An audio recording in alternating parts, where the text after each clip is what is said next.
To all of you dear student. तो आज की क्लास में हम चर्चा करेंगे कि संसदीय सरकार के लक्षण क्या हैं और ये जो मेरी क्लास होगी विभिन्न प्रतियोगी परीक्षाओं के लिए महत्वपूर्ण होगी। तो चलिए जो है इस क्लास को कंटिन्यू करते हैं। और जैसा कि ये आप सब जानते हैं कि आपके टीजीटी और पीजीटी के जो एग्ज़ाम हैं बहुत ही जल्द होने वाले हैं, तो उन सभी परीक्षाओं के लिए बहुत ही महत्वपूर्ण होगी। चलिए देखिए यहाँ पर आप सभी देख पा रहे हैं कि संसदीय व्यवस्था के लक्षण और जिसे इंग्लिश में कहते हैं कैरेक्टरिस्टिक्स ऑफ पार्लियामेंट्री सिस्टम कहते हैं।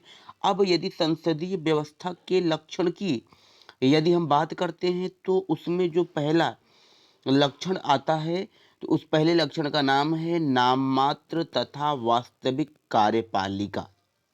अब देखिए ध्यान से आपको समझना है, यदि हम नाममात्र तथा वास्तविक कार्यपालिका के विषय में अध्ययन करते हैं तो संसदीय व्यवस्था में कार्यपालिका की नाममात्र शक्तियां किसमें होती हैं?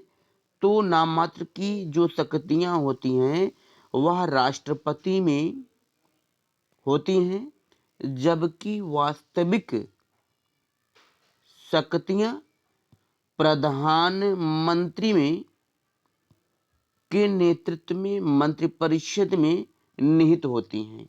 अब देखिए राष्ट्रपति मंत्रिपरिषद की सहायता एवं सलाह के अनुसार कार्य करता है।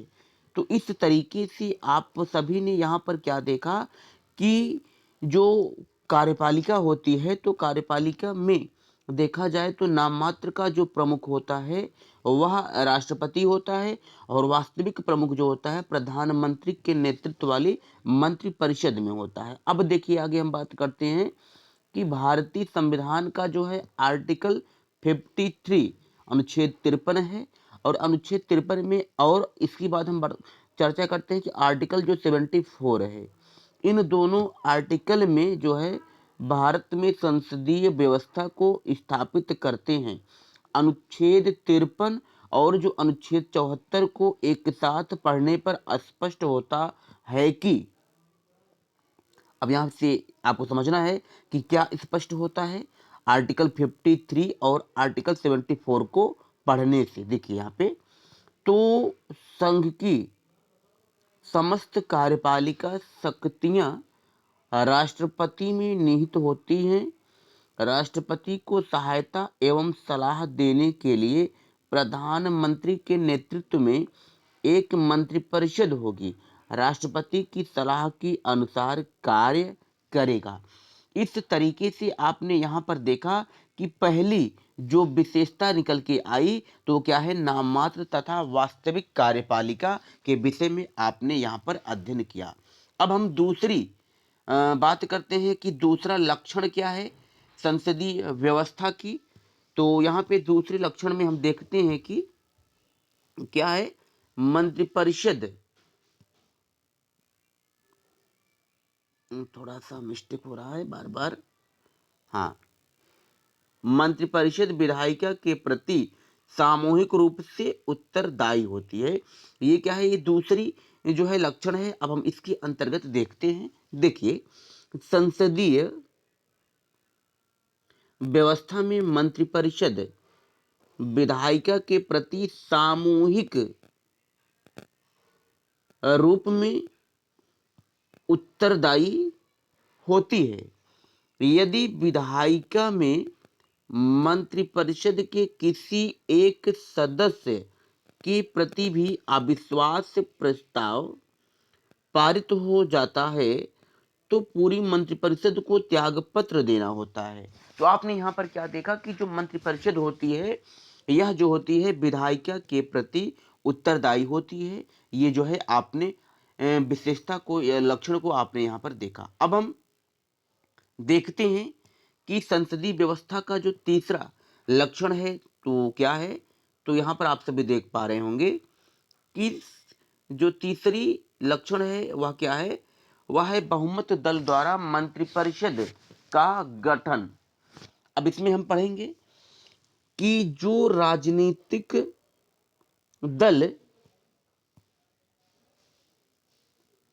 विधायिका के निम्न सदन में बहुमत प्राप्त करता है, उसी दल के द्वारा मंत्रिपरिषद का गठन किया जाता है।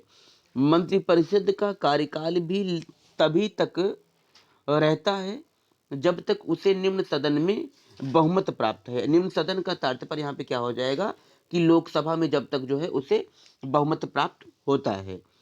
इस प्रकार संसदीय व्यवस्था में मंत्रिपरिषद अर्थात सरकार का कार्यकाल निश्चित है। तो आप सभी ने यहाँ पर क्या देखा कि बहुमत दल द्वारा मंत्रिपरिषद का गठन किया जाता है, अर्थात जो है जो चुनाव होता है लोकसभा का, इस लोकसभा के चुनाव में जिस भी पार्टी को पूर्ण रूप से बहुमत प्राप्त होता है, पूर्ण बहुमत प्राप्त होता है, उसी पार्टी कि जो बहुमत दल का नेता होता है उसको जो है प्रधानमंत्री बना दिया जाता है और प्रधानमंत्री के ही नेतृत्व में मंत्रिपरिषद का गठन किया जाता है। ये जो है आपने एक लक्षण को यहाँ पर देखा। अब हम बात करते हैं दूसरा लक्षण क्या है। तो यहाँ पर आप देख पा रहे हैं, जैसे कि ये देख पा रहे हैं कि दोहरी सदस्यता। तो इसमें आप देखेंगे कि संसदीय व्यवस्था में मंत्री विधायिका और कार्यपालिका दोनों के सदस्य होते हैं। अब वो देखा जाए तो मंत्रिपरिषद में मंत्री नियुक्त होने के लिए उस व्यक्ति को विधायिका की सदस्यता प्राप्त करना अनिवार्य होता है। उसी प्रकार यदि कोई मंत्री विधायिका की सदस्यता खो देता है तो मंत्रिपरिषद की सदस्यता भी अनिवार्य रूप से छोड़नी होती है। तो इस तरीके से आप सभी ने यहाँ पर क्या देखा कि जो है दोहरी सदस्यता में आपने ये देखा कि मान लीजिए कि कोई भी मंत्री है, यदि वह विधायिका का सदस्य तभी तक वो मंत्री के पद पर बना रह सकता है, अन्यथा जो है उसे जो है उसके पद से हटा दिया जाता है। तो आज की क्लास में इतना ही। एक उम्मीद और आशा करते हैं कि आप सभी को सारी बातें समझ में आ गई होंगी और आज के लिए इतना ही। जय हिंद, वंदे मातरम। आप सभी का दिन शुभ हो।